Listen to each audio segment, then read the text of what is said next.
चलिए question number 53 को हम लोग देखते हैं। देखिए क्वेश्चन नंबर 53 इंटीग्रेशन है, बहुत आसान सा। Sec square X divided by क्या है 10x। तो 10x को हम लोग t मान लेते हैं। 10x is equals to t, then sec square x dx is equals to क्या हो जाएगा dt। तो इंटीग्रेशन अब किस में बदल गया dt bye t।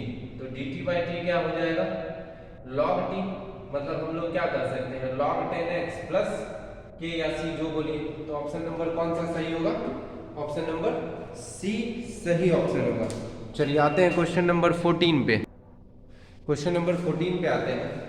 x integration है x square minus 5x plus 6 divided by x minus 2। तो नीचे वाले को हटाने के लिए ऊपर वाले का फैक्टर कर दीजिए। तो x square minus 5x plus 6 का फैक्टर क्या हो जाएगा? ऐसे तो डायरेक्ट कर सकते हो। तो x square minus 2x minus 3x plus 6 divided by x minus 2 dx। तो हो जाएगा x minus 2 minus 3 x minus 2 divided by x minus 2 into dx। बहुत आसान सा क्वेश्चन है। तो x minus 2 into x minus 3 divided by x minus 2 into dx, ये दोनों कैंसिल हो गया। अब x माइनस 3 को तो आराम से इंटीग्रेट कर सकते हैं। x का integration X square by 2 minus 3x plus k, option number B. चलिए आते हैं सेक x का इंटीग्रेशन। सेक x तो फॉर्मूला है, हम लोग इसको जानते हैं। नहीं पता है किसी को तो सेक x को हम लोग इंटीग्रेट करते हैं कैसे? सेक x प्लस 10x से ऊपर नीचे गुना करके। तो ऊपर वाला हो जाता है आपका, नीचे वाले को मानते हैं, ऊपर वाला डिफरेंशिएशन हो जाता है। इसका क्या होता है, इसको तो डायरेक्ट फॉर्मूला के इस पे याद रखिए। सेक x का इंटीग्रेशन होता है log सेक x plus 10x plus c। चलिए क्वेश्चन नंबर 56 पे आते हैं। क्वेश्चन नंबर 56 पे आते हैं। cos स्क्वायर x है, तो cos स्क्वायर x को हम लोग कैसे इंटीग्रेट करेंगे बताइए? तो 1 प्लस, देखिए फॉर्मूला होता है क्या 1 plus cos 2x is equals to क्या होता है 2 cos स्क्वायर x। तो cos स्क्वायर x को हम लोग क्या लिख सकते हैं बताइए? 1 प्लस cos 2x बाय 2। तो सबसे पहले तो हाफ बाहर कर लीजिए, integration of dx plus integration of cos 2x dx। अब dx का इंटीग्रेशन क्या हो जाएगा x, cos 2x का इंटीग्रेशन क्या हो जाएगा sin 2x बाय 2। तो ये हो गया x बाय 2, ये देखिए आंसर मैच कर रहा है। sin 2x बाय 2 तो sin 2x by 4 plus k, option number B is the correct option. Question number 57 पे क्वेश्चन नंबर 57 क्या है? dx बाय 1 प्लस x स्क्वायर। देखिए इसका डायरेक्ट हम लोग इंटीग्रेशन पता है, dx बटे 1 प्लस x स्क्वायर को हम लोग क्या कहते हैं tan इनवर्स x। अब लिमिट दिया हुआ है 0 to 1, upper limit minus lower limit, यही होता है। तो tan inverse 1 minus tan inverse 0। tan inverse 1 का वैल्यू होता है पाई बाय 4, tan इनवर्स 0 का वैल्यू 0। तो आपको आंसर क्या मिलेगा पाई बाय 4। क्वेश्चन नंबर 58 की तरफ चलिए। तो क्वेश्चन नंबर 58 को देखिए। क्वेश्चन नंबर 58 क्या है?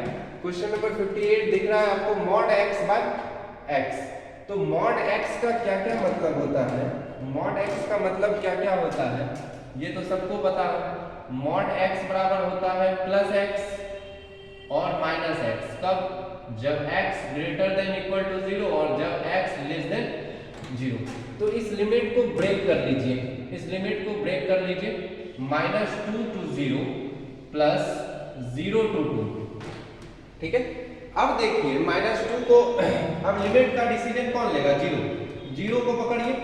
0 जो है 0 को पकड़ के रखना, नीचे वाले को देखिए 0 से छोटा है कि बड़ा। अब -2 साफ साफ आपको दिख रहा है कि 0 से क्या है छोटा है। -2 0 से छोटा है तो मॉड x का मान कितना हो जाएगा -x divided by x into dx।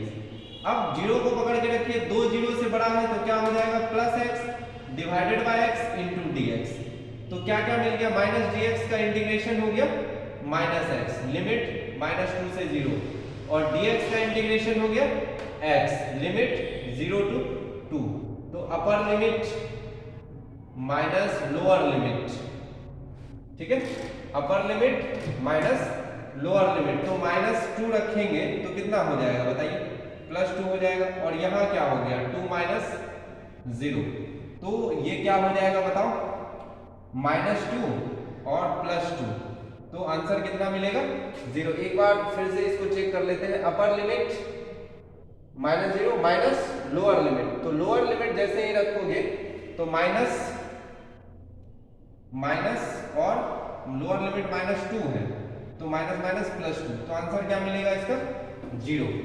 ठीक है, इसी तरह mod x को हम लोग इंटीग्रेट करेंगे तो इसको भी हम लोग ब्रेक कर देंगे कहां से, -1 से 0 प्लस 0 से 1, तो अब 0 को पकड़ के रखिए, -1 छोटा है तो क्या हो जाएगा -x dx, 1 बड़ा है तो क्या हो जाएगा +x dx, तो -x का इंटीग्रेशन क्या हो जाएगा x²/2, तो -x²/2 कर देते हैं, -1 0, यहाँ क्या हो जाएगा x²/2, 0 to 1, तो -12 0 का स्क्वायर -1 का स्क्वायर तो +1 प्लस हाफ 1 का स्क्वायर माइनस 0 का स्क्वायर, तो प्लस हाफ, आधा और आधा मिलके कितना हो गया 1, तो mod x का इंटीग्रेशन कितना हो गया +1। आते हैं अगले क्वेश्चन पे, चलिए हम लोग क्वेश्चन नंबर 60 पे आते हैं, क्वेश्चन नंबर 60 को देखते हैं।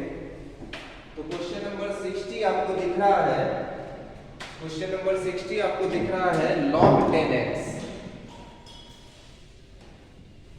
ठीक है, क्वेश्चन नंबर 60 दिख रहा है log 10x, तो इसको सॉल्व करते हैं हम लोग।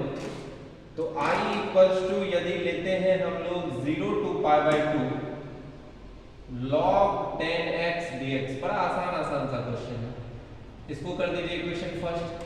अब प्रॉपर्टीज ऑफ डेफिनेट इंटीग्रल्स लगा दीजिए, 0 to a fx dx, तो इसी चीज को हम लोग क्या लिखते थे 0 to a f a minus x dx, ठीक है, 0 to a f a minus x dx, तो 0 to π/2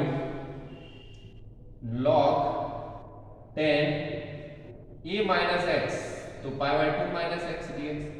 अब बताइए बच्चों कि 10 π/2 minus x कितना हो जाएगा log cot x dx, 2, 1 और 2 को ऐड कर दीजिए, तो 2i = 0 to π/2 log 10x plus log cot x होगा, log m plus n क्या होता है log m into n, तो ये हो जाएगा log 10x into log cot x dx, 10x into cot x 1, log 1 का वैल्यू 0, तो i = क्या हो जाएगा 0।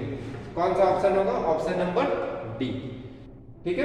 तो यहां तक कोई दिक्कत, देखिए ये प्रॉपर्टीज ऑफ डेफिनिट इंटीग्रल्स पे बेस्ड क्वेश्चन था।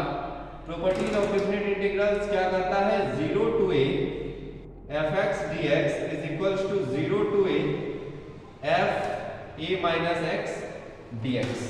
इस प्रॉपर्टी को लगाना है, log 10x plus log cot x बन जाता है, जिसका वैल्यू क्या आता है 1। चलिए नेक्स्ट क्वेश्चन पे हम लोग आते हैं, इसको मिटाना पड़ेगा सॉल्यूशन के लिए, थोड़ा सा स्पेस तो चाहिए।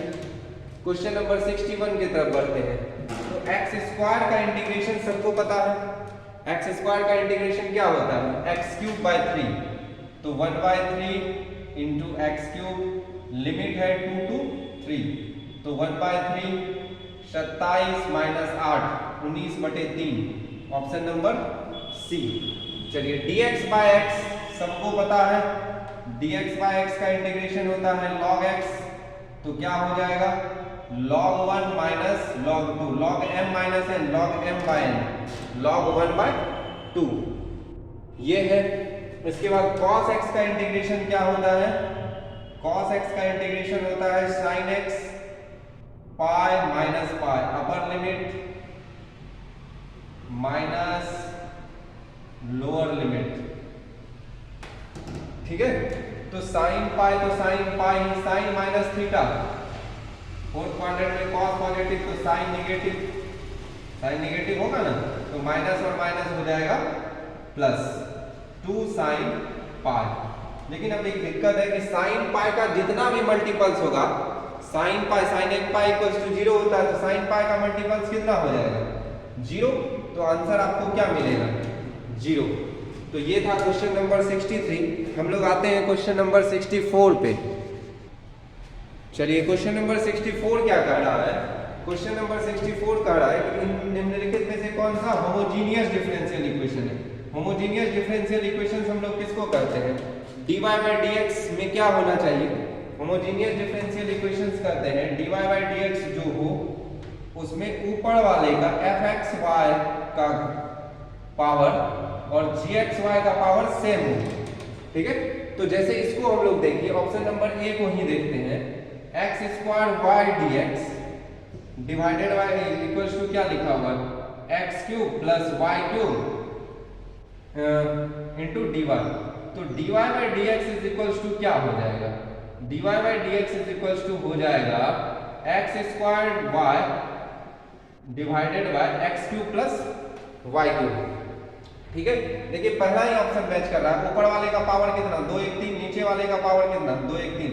इसको देखने का तरीका क्या है? x equals to lambda x रखते हैं, y equals to lambda y रखते हैं। लैम्डा टू द पावर 0 आना चाहिए, तो क्या हो जाएगा lambda square x square into lambda y। नीचे क्या हो जाएगा lambda cube y x cube plus lambda cube y cube. तो ऊपर भी lambda cube x square y, नीचे भी लैम्डा क्यूब कॉमन ले लीजिए x cube plus y cube. Lambda पर पावर 0 fxy आया। इसका मतलब पहला ही समीकरण आपका समघातीय है और दूसरा है भी नहीं। यहाँ देखो पावर 2 है, यहाँ पावर 4 है, यहाँ पावर 1 है, फिर 0 है, ये तो बिल्कुल भी नहीं है। यहाँ पावर 1 है, यहाँ पावर 2 है। तो ऑप्शन नंबर कौन सा सही होगा? 1 होगा। देखिए इसको चेक करने का क्या तरीका है? समघातीय फलन जब भी रहे, अवकल समीकरण होमोजीनियस डिफरेंशियल इक्वेशन, x को प्लेस करते हैं लैम्डा x से, y को प्लेस करते हैं लैम्डा y से। यदि लैम्डा कैंसिल हो जाता है और वही ओरिजिनल समीकरण आता है तो इसको हम लोग होमोजीनियस डिफरेंशियल इक्वेशंस कहते हैं। क्वेश्चन नंबर 65 की तरफ चलते हैं। चलिए क्वेश्चन नंबर 65 पे आते हैं।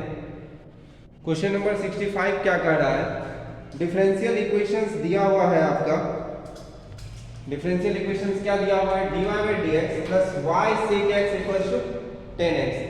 ये किस तरह का फॉर्म है? लीनियर डिफरेंशियल इक्वेशन है। इसको हम लोग कहते हैं dy by dx plus py is equals to q कहते हैं। तो if इक्वल्स टू क्या होता है? e to the power p into dx।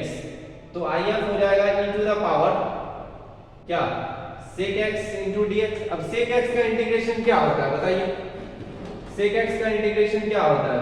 sec x का इंटीग्रेशन अभी तुरंत हम लोग वहां देखिए पढ़े हैं log sec x plus 10x। तो e और log cancel, sec x plus 10x option number A होगा। चलिए क्वेश्चन नंबर 66 की तरफ चलते हैं। बहुत ही आसान सा क्वेश्चन है। क्वेश्चन नंबर 66, क्वेश्चन नंबर 66 की तरफ चलते हैं हम लोग और देखते हैं क्वेश्चन नंबर 66 में क्या पूछ रहा है कि इस डिफरेंशियल इक्वेशंस का सॉल्यूशन क्या होगा। क्वेश्चन नंबर 66 में डिफरेंशियल इक्वेशन का सॉल्यूशन पूछा जा रहा है। तो बहुत ही आसान है। देखो जब भी सॉल्यूशन पूछा जाए ना, जब भी डिफरेंशियल इक्वेशंस का सॉल्यूशन पूछा जाए ऑब्जेक्टिव में स्पेशली, तो क्या कीजिए ऑप्शन को डिफरेंशिएट कर दीजिए। ऑप्शन को क्या करना है? डिफरेंशिएट कर दीजिए, आपको मिल जाएगा कि डिफरेंशियल इक्वेशंस है। तो देखिए ऑप्शन नंबर 1 को डिफरेंशिएट करके हम लोग देखते हैं। 1 सेकंड का 10 सेकंड का खेल है। x स्क्वायर का डिफरेंशिएशन कितना हो गया? 2x बटे 2, तो x dx सही है। y स्क्वायर का डिफरेंशिएशन कितना? 2y dy, 2 कट गया सही है। log का डिफरेंशिएशन 1 बटे x square plus y square, यहां तक भी सही लग रहा है। बट x स्क्वायर का डिफरेंशिएशन 2x dx होना चाहिए, यहां dy है। मतलब ऑप्शन नंबर 1 और 2 तो हो नहीं सकता है। बचा कौन कौन सा? c और d। चलिए c को चेक करते हैं। तो ये दोनों तो चेक किया हुआ है, ये दोनों तो साफ साफ मिल रहा है। इसको चेक कीजिए, tan inverse x by y का डिफरेंशिएशन क्या होगा? 1 बटे 1 प्लस x स्क्वायर, ठीक है, इनटू x dy का डिफरेंशिएशन, नीचे वाले को पकड़ेंगे ऊपर वाले का डिफरेंशिएशन, x का डिफरेंशिएशन 1 नहीं मैच कर रहा, मतलब ऑप्शन नंबर सी सही नहीं है। तो निश्चित रूप से ऑप्शन नंबर डी सही होगा। देखिए x स्क्वायर का डिफरेंशिएशन कितना? 2x बटे 2 पहले से। y स्क्वायर का डिफरेंशिएशन कितना? 2y बटे 2 पहले से है। tan इनवर्स का डिफरेंशिएशन कितना? 1/1 प्लस एक्स स्क्वायर, तो वाई स्क्वायर बटे हो जाएगा एक्स स्क्वायर। चलिए ब्रैकेट लीजिए, वाई बाय एक्स का डिफरेंशिएशन, एक्स को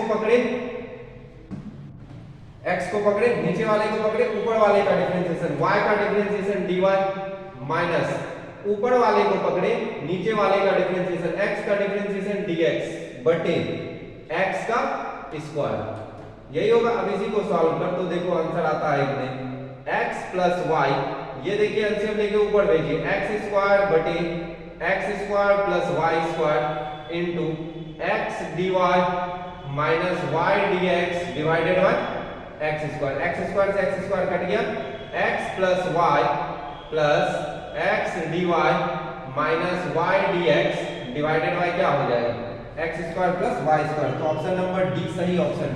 कहीं भी कितना भी डिफिकल्ट डिफरेंशियल इक्वेशंस हो, यदि ऑप्शन वाला क्वेश्चन दिया हुआ रहे, डिफरेंशिएट करके बना दिया कीजिए, बड़ा बड़ा क्वेश्चन बन जाता है। चलिए क्वेश्चन नंबर 67 की तरफ हम लोग शिफ्ट होते हैं।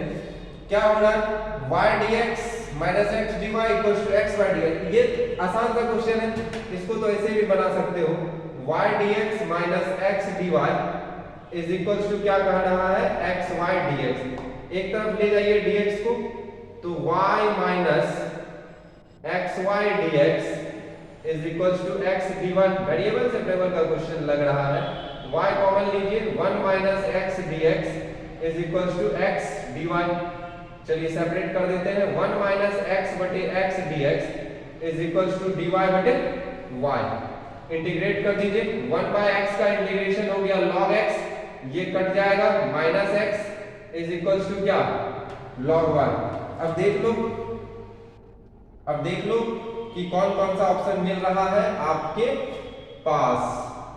तो log x minus log y, तो log x by y equals to x हो जाएगा, तो x by y equals to क्या हो जाएगा, e to the power x, x equals to क्या, y into e to the power x, x equals to y into e to the power x। Option number कौन सा सही होगा, B number, ये तो कांस्टेंट है, ऑप्शन नंबर बी सही option होगा। देखिए log x minus log y आएगा, x को इधर भेज दीजिए, तो m minus log m minus log n क्या होता है, log m बाय n। तो log के नीचे कुछ नहीं रहता है तो क्या रहता है, e, तो x बाय y बराबर क्या हो गया, e to the power x, x बराबर क्या हो गया, y into e to the power x। Integrating constant तो लगेगा ही, तो कौन सा ऑप्शन सही होगा, ऑप्शन नंबर बी। चलिए अगले क्वेश्चन की तरफ बढ़ते हैं, क्वेश्चन नंबर 68। क्वेश्चन नंबर 68 पे आते हैं। क्वेश्चन नंबर 68 भी डिफरेंशियल इक्वेशन ही है आपका। क्वेश्चन नंबर 68 भी क्या दिख रहा है, डिफरेंशियल इक्वेशंस, वेरिएबल सेपरेबल है, ये सब तो बहुत आसान सा क्वेश्चन होता है। क्या है question, cos x dx। Question number 68 देखिए, cos x dx plus cos y dy, तो cos x dx equals to minus cos y dy।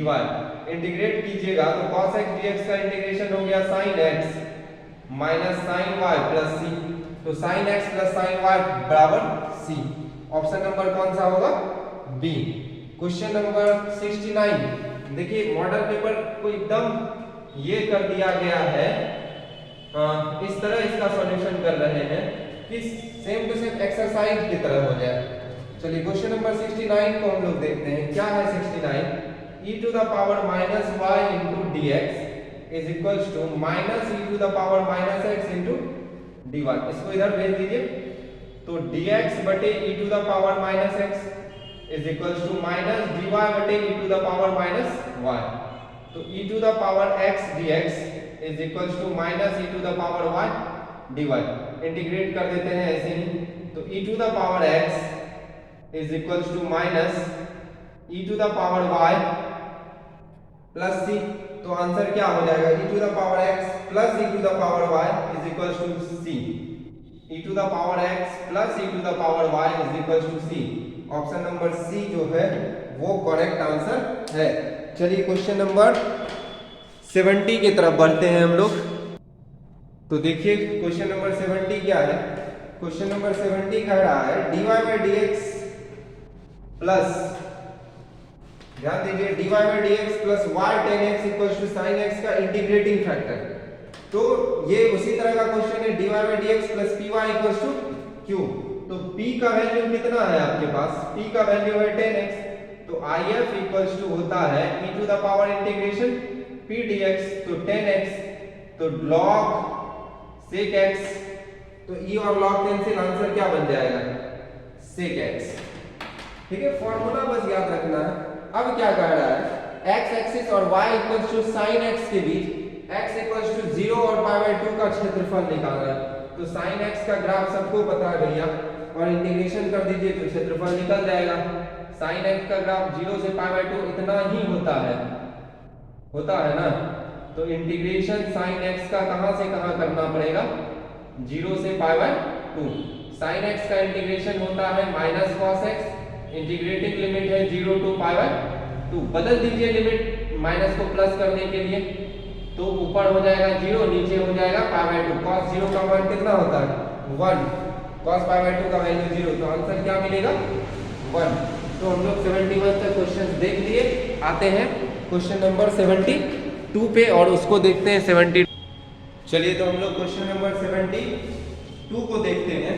a minus B cross a plus B निकालना है आपको, तो ध्यान से देखिए a minus B cross a plus B क्या हो जाएगा, a minus B cross a plus B क्या हो जाएगा, तो a cross a plus a cross b minus b cross a minus b cross b।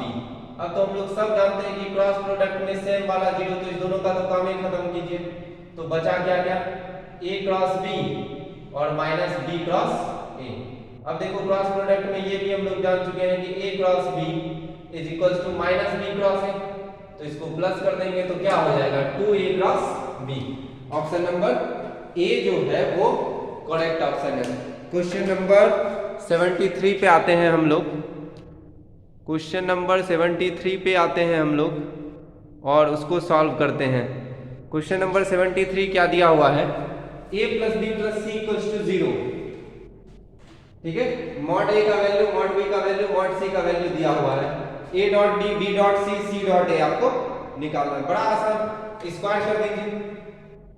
a plus b plus c is equals to 0 का whole square भी तो 0 होगा।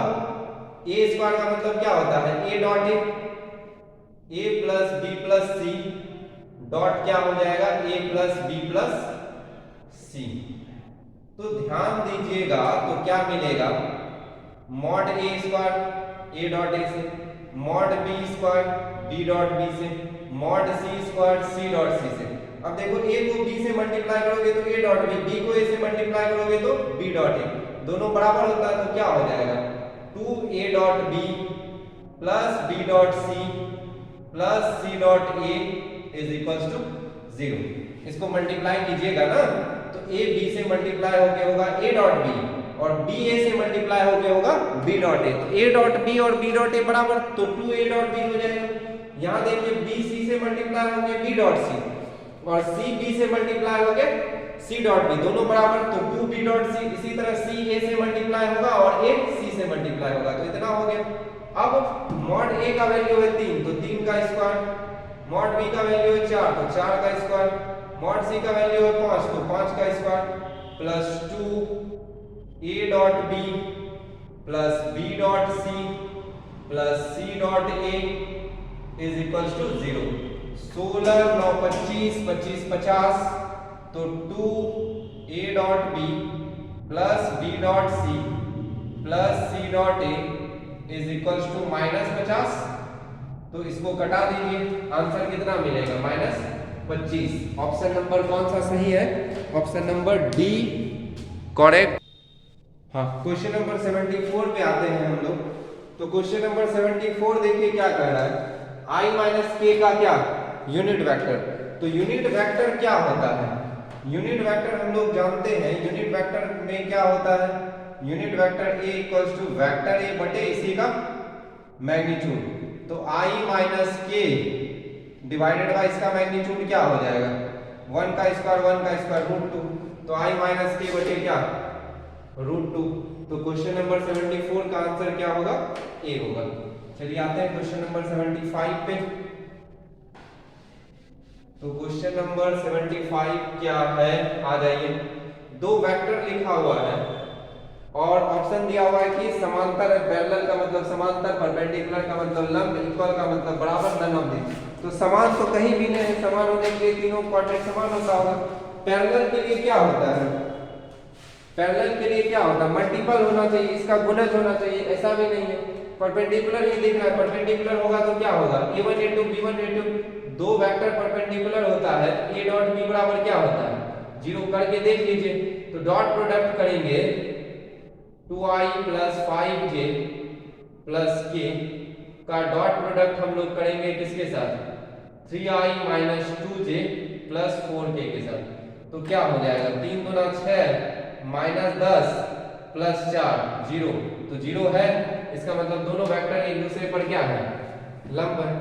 अब देखिए क्वेश्चन नंबर 76 पे आते हैं, बहुत आसान आसान सा क्वेश्चन है। 76 नंबर क्वेश्चन क्या है, दो वेक्टर्स आपको दिया हुआ है, दोनों के बीच का कोण, तो cos थीटा इक्वल्स टू क्या होता है, a डॉट b बटे क्या पढ़ चुके हैं, mod of a mod of b, लगा दीजिए a डॉट b, i को i के साथ तो कितना हो जाएगा 2, j को j के साथ तो माइनस 12, k को k के साथ तो प्लस 10 बटे मॉड a, 2 का स्क्वायर 4, 3 का स्क्वायर 9, 4 9 13, 13 4 17, और वो कितना हो जाएगा 25, एक 26, 26 और 16, 26 और 16 कितना होता है 26, 6 32 10 42, नहीं तो कोई कोने नहीं निकलता।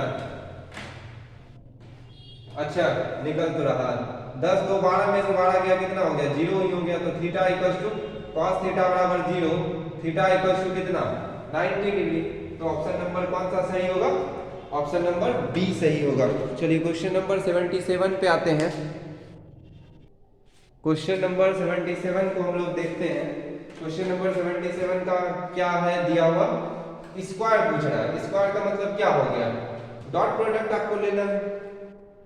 7i माइनस 8k का होल स्क्वायर का मतलब क्या हो गया, 7i minus 8k dot 7i minus 8k। बड़ा आसान सा सवाल था। तो i को i के साथ गुना कर दीजिए 49, j को j के साथ गुना कर दीजिए 64, 9 4 13, 6 1 10, 6 4 10 1 11। ऑप्शन नंबर कितना हो जाएगा बी। चलिए क्वेश्चन नंबर 78 पे आते हैं। j क्रॉस i, तो इसको तो हम लोग बहुत बार पढ़ चुके हैं। i एंटी क्लॉकवाइज बनाना है, j और k। तो i क्रॉस j रहता है एंटी क्लॉकवाइज में, तो k होता है, उल्टा है, j क्रॉस i है तो क्या हो जाएगा माइनस k।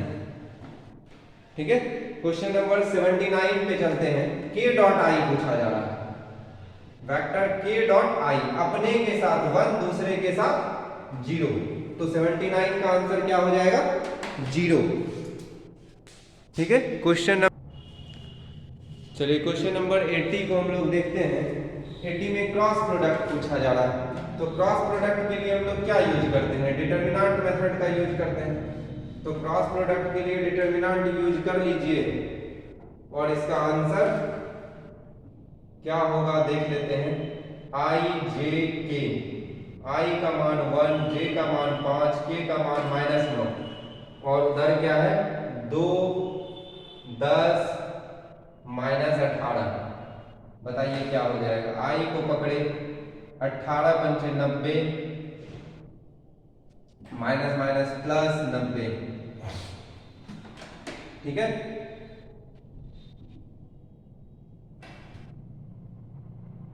-9 -18 ये ना, तो 1 5 -9 और 2i प्लस 10j माइनस 180 के। तो i को पकड़े तो क्या हो गया -90 और minus minus plus 90, minus j के साथ क्या हो जाएगा -18 और क्या -18 माइनस माइनस प्लस 18, और k के साथ क्या हो जाएगा बताइए, k के साथ क्या हो जाएगा 10 माइनस 10। ऐसा कोई ऑप्शन तो दिख नहीं रहा है। i j k 1 5 -9 2 10 और 18।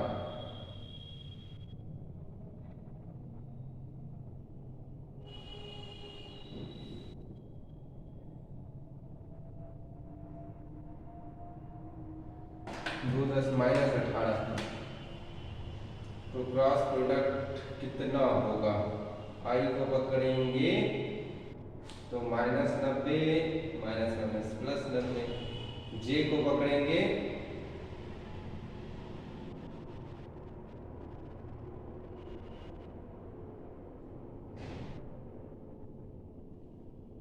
इसका क्या हो जाएगा?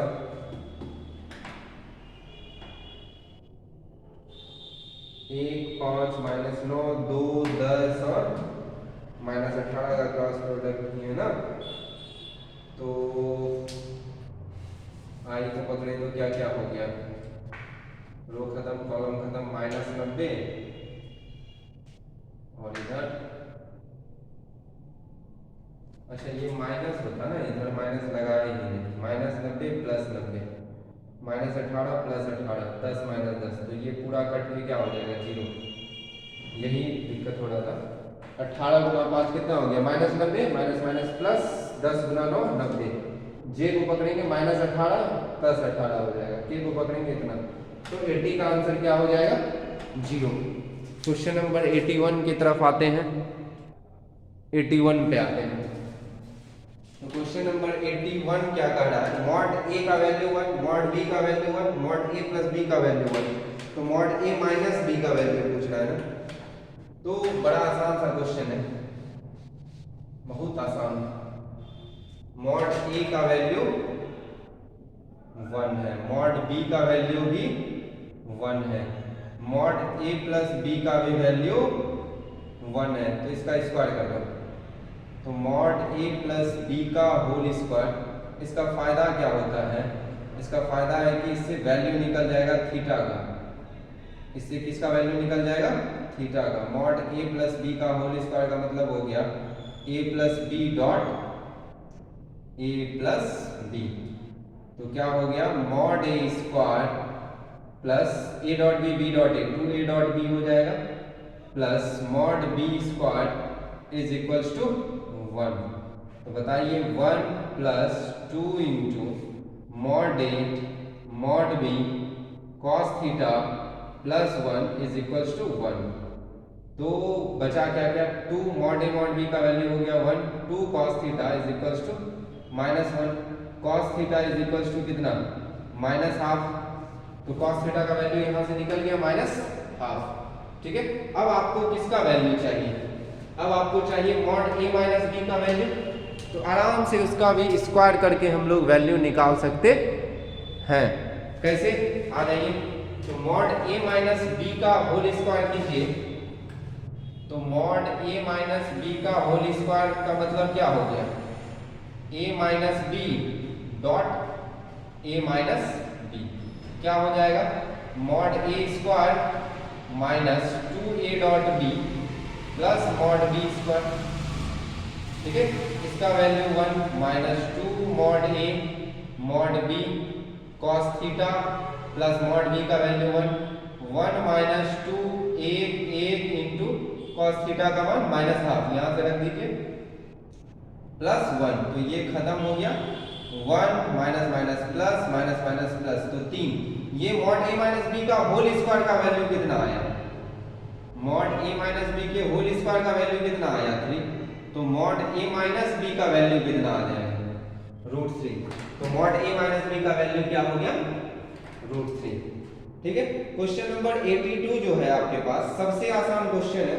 क्या कह रहा है? ए का वैल्यू दिया हुआ है, बी का वैल्यू दिया हुआ है, ए प्लस बी जोड़ दीजिए, 2i प्लस आई कितना होगा? 3i, -3 j plus 2j minus j, 4k plus k 5k, तो ऑप्शन नंबर क्या होगा? बी। तो 82 नंबर क्वेश्चन खत्म हुआ। अब 83 पे आते हैं। चलिए क्वेश्चन नंबर 83 देखते हैं हम लोग। Mod of A plus B बराबर क्या दिया हुआ है? Mod of A minus B. तो ए और बी कैसा वेक्टर है? तो ये कैसे पता चलेगा ए और बी कैसा वेक्टर है? तो एंगल का मान निकलेगा तो पता चलेगा कि कैसा वेक्टर है, ठीक है। तो दोनों तरफ स्क्वायर करके एंगल का मान हम लोग निकाल लेते हैं। तो दोनों तरफ स्क्वायर करेंगे तो क्या मिलेगा? Mod of A plus B का whole square is equals to मिलेगा mod of A minus B का होल स्क्वायर। तो क्या हो जाएगा? Mod of A square plus mod of B square plus 2 क्या ए डॉट बी, और यहां से क्या मिलेगा बताइए, mod of A square plus mod of B square minus 2a dot B. ये दोनों देखिए मॉड ऑफ ए स्क्वायर से mod of B square cancel हो गया, तो यहां से बचा क्या 4a dot B is equals to 0। तो a dot B equals to 0। अब हम लोग क्या पढ़ चुके हैं कि a dot B equals to यदि 0 होता है तो a परपेंडिकुलर क्या होता है, b होता है। तो ऑप्शन नंबर कौन सा करेक्ट ऑप्शन है, b। चलिए जेड एक्सिस का डायरेक्शन कोसाइन सबको पता होगा, एक्स एक्सिस का क्या होता है 1 0 0, वाई एक्सिस का क्या होता है 0 1 0, जेड एक्सिस का क्या होता है 0 0 1। तो option number D correct option है। अब क्या कह रहा है देखिए कि ये इक्वेशन है प्लेन का, और प्लेन जो है स्ट्रेट लाइन के पैरेलल है। तो देखो प्लेन कभी भी स्ट्रेट लाइन के पैरेलल हो गया, प्लेन कभी भी स्ट्रेट लाइन के पैरेलल हो गया तो प्लेन पे जो नॉर्मल होगा वो स्ट्रेट लाइन पे नॉर्मल होगा। तो मतलब स्ट्रेट लाइन और प्लेन का नॉर्मल दोनों एक दूसरे पर परपेंडिकुलर, तो क्या हो जाएगा a plus 2b plus 3c equals to 0। ठीक है, प्लेन का जो ये लाइन है इसका डायरेक्शन रेशियो कितना है, तो आप कहिएगा ABC। प्लेन का डायरेक्शन कोसाइन कितना इस लाइन नॉर्मल का, तो 1 2 3, तो दोनों परपेंडिकुलर है a1 a2 b1 b2 c1 c2, a plus 2b plus 3c equals to 0। yz के समानांतर तल का समीकरण, yz के समांतर तल का समीकरण क्वेश्चन नंबर 86 को देखते हैं। तो yz तल के समांतर तल का समीकरण क्या होगा, तो ये भी पढ़ चुके हम लोग, x इक्वल्स टू क्या होगा कांस्टेंट, yz के समानांतर क्या होता है x इक्वल्स टू कांस्टेंट।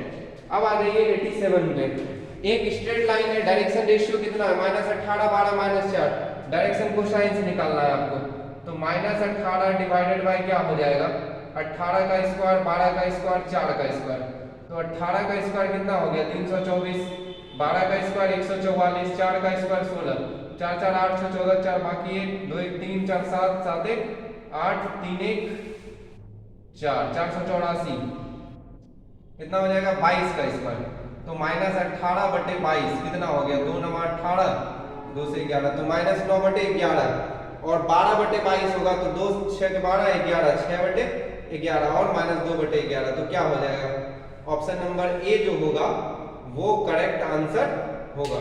अब देखिए क्या पूछा जा रहा है, उस प्लेन का समीकरण जो इतना बिंदु से जाते हैं, मतलब x इंटरसेप्ट a है, y इंटरसेप्ट b है, z इंटरसेप्ट c है, तो डायरेक्ट आपको इंटरसेप्ट फॉर्म का इक्वेशंस पूछ रहा है। 88 नंबर में डायरेक्ट आपको इंटरसेप्ट फॉर्म का इक्वेशंस पूछा जा रहा है। 88 नंबर क्वेश्चंस को ध्यान से देखिए, डायरेक्ट इंटरसेप्ट फॉर्म का इक्वेशंस पूछा जा रहा है, x intercept a, y intercept b, z intercept c, तो क्या हो जाएगा x by a plus y by b plus z by c equals to 1। कितना आसान सा क्वेश्चन है, x अक्ष द्वारा काटा गया अंतःखंड, तो इंटरसेप्ट फॉर्म में इसको लिख दीजिए x plus y minus z equals to 7, तो क्या हो जाएगा x by 7 plus y by 7 plus z by minus 7 equals to 1। तो x इंटरसेप्ट कितना हो गया, x इंटरसेप्ट क्लियरली लिखा हुआ है 7, तो ऑप्शन नंबर कौन सा हो जाएगा बी। तो हम लोग कहां तक देख चुके 89 तक। चलिए क्वेश्चन नंबर 90 पे आते हैं। कपड़ा देखो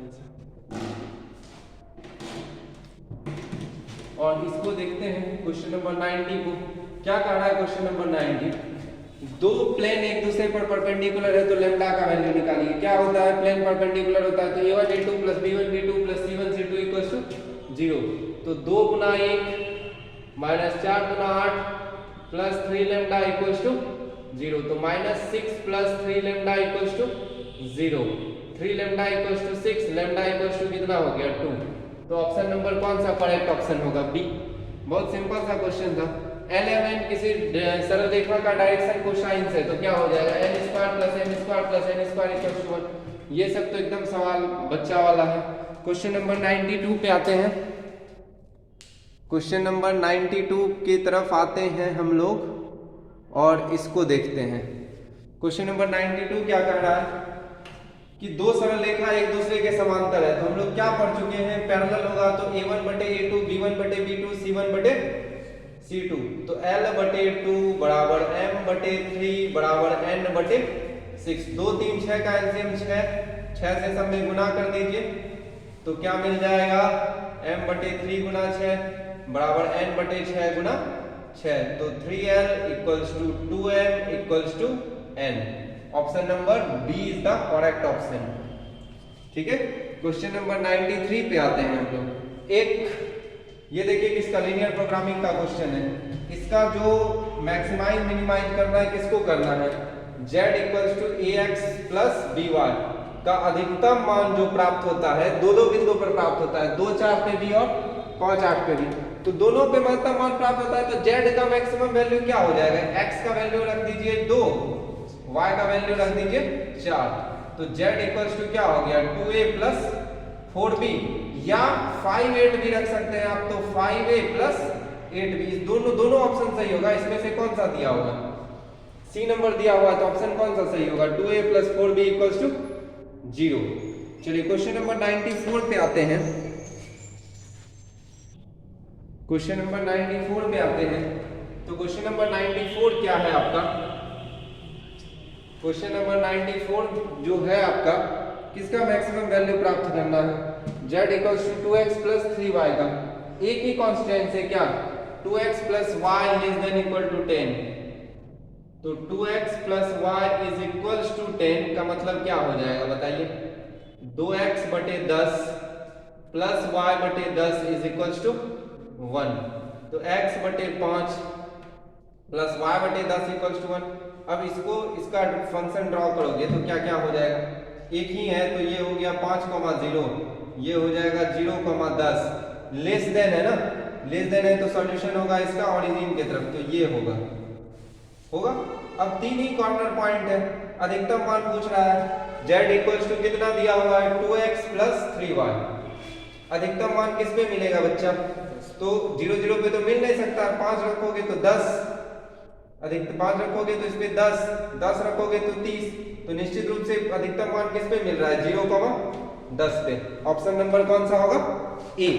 क्वेश्चन नंबर 95 पे आते हैं हम लोग, पूरा क्वेश्चन दिखना चाहिए।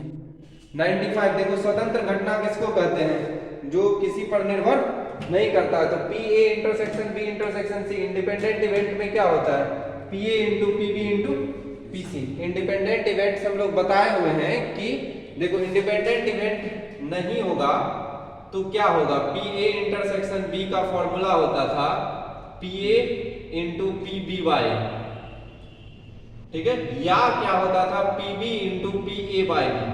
जब इंडिपेंडेंट इवेंट नहीं है, इंडिपेंडेंट इवेंट है, तो पी ए इंटरसेक्शन बी बराबर डायरेक्टली क्या हो जाता है P A into P B, तो P A intersection B intersection C बराबर क्या हो जाएगा P A into P B into P C. चलिए क्वेश्चन नंबर 96, चलिए तो क्वेश्चन नंबर 96 को देखिए क्या दिख रहा है, S जो है वो क्या है सैंपल स्पेस है और E इवेंट है, तो प्रोबेबिलिटी क्या होता है एनी बटे एन, सब बच्चा को पता है। अब स्वतंत्र घटना अभी तुरंत हम लोग बता रहे थे, स्वतंत्र घटना के लिए क्या हो जाता है पी ए इंटरसेक्शन बी बराबर क्या होगा P A into P B, तो P A intersection B is equals to होता है P A into P B, 0.7 गुना 0.6 कितना हो जाएगा 0.42, ऑप्शन नंबर डी। ए और बी दो स्वतंत्र घटनाएं हैं, तो क्या हो जाएगा वही फिर से होगा P A intersection B dash P A into P B dash. देखिए कहाँ ऑप्शन सही है, यही सही है, ठीक है, P A into B dash बराबर P A into P B dash. बहुत आसान सा प्रोबेबिलिटी का क्वेश्चन आता है। उसके बाद आ जाइए पी ए दिया हुआ है, पी बी दिया हुआ है, पी ए इंटरसेक्शन बी दिया हुआ है, तो पी ए बाई बी का वैल्यू को बोलता है निकालने के लिए, तो पी ए बाई बी क्या हो जाएगा